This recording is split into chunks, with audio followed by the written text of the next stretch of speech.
Kalaupun ada beberapa perbedaan, yakin ada beberapa titik temu. Kalau kita bicara tentang kemajuan bangsa, kalau kita bicara tentang kesejahteraan rakyat. Pernyataan ini menurut saya tidak menunjukkan sikap kenegarawanan. Bagaimana kompetisi yang sehat dibangun, kemudian yang menang tidak sombong, yang kalah tentu menerima atas kekalahan. Mungkin karena memang melihat bagaimana kedekatan hubungan antara Pak Prabowo dengan Ibu Megawati Soekarno Putri, karena selain aspek ideologi, faktor kedekatan kultural, kedekatan organisasi, kedekatan basis massa, kedekatan dari aspek strategik untuk memperluas basis massa itu juga akan menjadi sebuah kemungkinan adanya peluang untuk dimungkinkannya Pak Prabowo maju bersama PDI. Tapi sekali lagi pembicaraan tentang itu belumlah sampai pada hal-hal yang detail. Oke, ya. Hampir semua survei menyebut bahwa Pak Prabowo adalah calon presiden yang paling populer, calon presiden yang elektabilitasnya paling bagus, paling tinggi. Itu hasil survei internal seperti apa? Nah, kemudian yang kedua yang ingin kami sampaikan adalah semua kader Partai Gerindra, kami punya dua forum, ada rapat pimpinan nasional, ada kongres luar biasa. Di dua rapat ini, rapat yang memiliki kewenangan tertinggi menurut anggaran dasar, anggaran rumah tangga, semuanya meminta Pak Prabowo untuk maju menjadi calon presiden 2020. Pertama rapat pimpinan nasional, forum tertinggi di bawah kongres, yang kedua kongres luar biasa, forum tertinggi di partai. Semuanya meminta kader partai Pak Prabowo maju 2020. Tapi di dua forum ini Pak Prabowo meminta kepada kader untuk sabar, jangan gerasa gerusu, jangan ngege mongso. Pak Prabowo mengatakan beri kesempatan saya waktu itu untuk mengabdi, untuk menyelesaikan tugas-tugas yang diberikan oleh Presiden sebagai Menteri Pertahanan. Kemudian pada waktunya saya akan menjawab atas apa yang diminta oleh seluruh kader. Sampai sekarang jawaban itu belum kami dapatkan. Tetapi sampai kami berharap Pak Prabowo bisa memberi jawaban kepada kita semua seperti yang kita harapkan, sehingga kami bisa mempersiapkan untuk proses pemenangan beliau.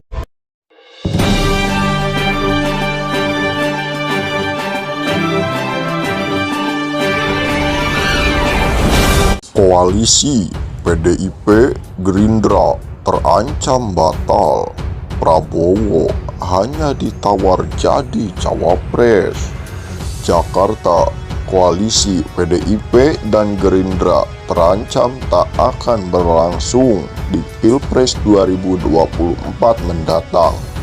Sejauh ini, kedua partai belum mengumumkan kepastian akan mengulang kerjasama seperti pada Pilpres 2009 lalu. Pengamat politik Rocky Gerung menilai Ketum Partai Gerindra Prabowo Subianto hanya akan menjadi cawapres jika berkoalisi dengan PDIP.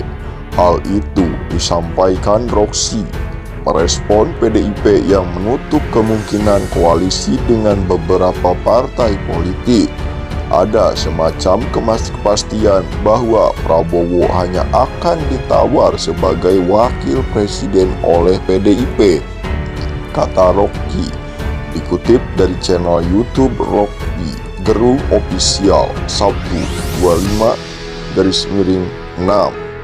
Tentu bukan tanpa alasan menyebut Prabowo akan menjadi cawapres jika berkoalisi PDIP.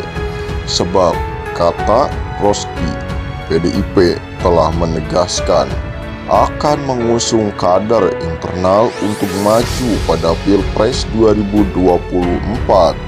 PDIP akan mengajukan sendiri. Sudah pasti Ketua DPR RI RED Puan Maharani, kata Rocky. Rocky mengatakan langkah PDIP menutup koalisi bagi beberapa partai politik akan menjadi jebakan, sebab beberapa partai politik itu akan berpeluang bergabung dengan Partai Gerindra saat pintu PDIP ditutup. Pintu Partai Gerindra terbuka untuk partai yang lain, jelasnya. Sebagai informasi, PDIP telah menutup kemungkinan koalisi untuk beberapa partai, salah satunya yakni PKS. Nama Ganjar Pranowo, Anies Baswedan, dan Prabowo Subianto memiliki elektabilitas tinggi dalam kebanyakan hasil survei. Ganjar Pranowo dan Anies Baswedan sudah diusung sebagai bakal calon presiden, sementara Prabowo Subianto telah membentuk koalisi dengan Muhaimin Iskandar atau Cak Imin. Tetapi pengamat politik Rocky Gerung mengungkap bahwa siapapun presiden yang terpilih di tahun 2024 sangat berpotensi jatuh. Hal itu karena menurut Rocky Gerung, Presiden Jokowi entah terpilih atau tidak tetap meninggalkan beban bagi pemimpin berikutnya. Saya lihat Presiden Jokowi, walaupun dia tidak terpilih lagi, dan mudah-mudahan rakyat paham itu, dia akan meninggalkan beban, ujar Rocky Gerung di video yang ditayangkan di kanal YouTube Refli Harun pada Selasa 28/6. Beban yang dimaksud Rocky Gerung yaitu utang 10.000 triliun, keretakan bangsa, KPK yang buruk, beban ekonomi yang tidak tumbuh, dan sebagainya. Oleh karena itu, pengamat politik yang akrab disapa Bung Rocky ini memprediksi presiden yang terpilih di 2024 akan jatuh seminggu setelah pelantikan. Jangan-jangan begitu presiden baru terpilih di 2024, seminggu kemudian dia jatuh juga karena gak mampu memegang beban, ujar Rocky Gerung. Hingga saat ini belum ada bakal calon presiden yang sudah pasti.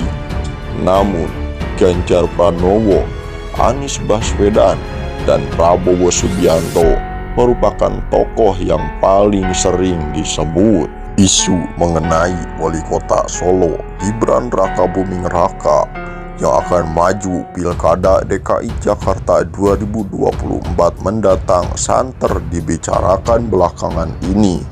Gibran sendiri bahkan mengaku disarankan maju ke DKI oleh 3 tokoh sekaligus, yakni Megawati Soekarno Putri, Puan Maharani, dan Prabowo Subianto. Terkait hal itu, Ketua DPP PDIP Eriko Sotarduga mengatakan jenjang karir politik di PDIP sangat jelas. Menurutnya, setiap kader yang memiliki performa apik akan terus didorong untuk naik tingkat. Dari DPRD itu kalau dia bagus sekali, dia diberikan kesempatan untuk memimpin kota atau kabupaten menjadi bupati, wakil bupati, wali kota, atau wakil wali kota, kata Eriko di kanal YouTube Total Politik, dikutip pada Selasa 28/06/2022. Demikian pula seorang bupati atau wali kota yang dianggap berprestasi akan didorong menjadi gubernur. Nah, wali kota hal ini menjadi bahan dasar untuk calon gubernur. Karena kenapa? Ya, di situ tingkatannya, ucap Eriko. Oleh sebab itu, Eriko menegaskan tidak ada yang salah soal isu Gibran bakal maju ke Pilkada DKI Jakarta 2024 mendatang. Namun, Eriko belum bisa memastikan apakah Gibran akan maju ke Jakarta atau Jawa Tengah. Apa yang salah dalam hal ini? Karena memang jenjangnya setelah wali kota, ya ke arah gubernur. Nah, apakah gubernur Jawa Tengah atau gubernur DKI itu kita belum tahu jelasnya.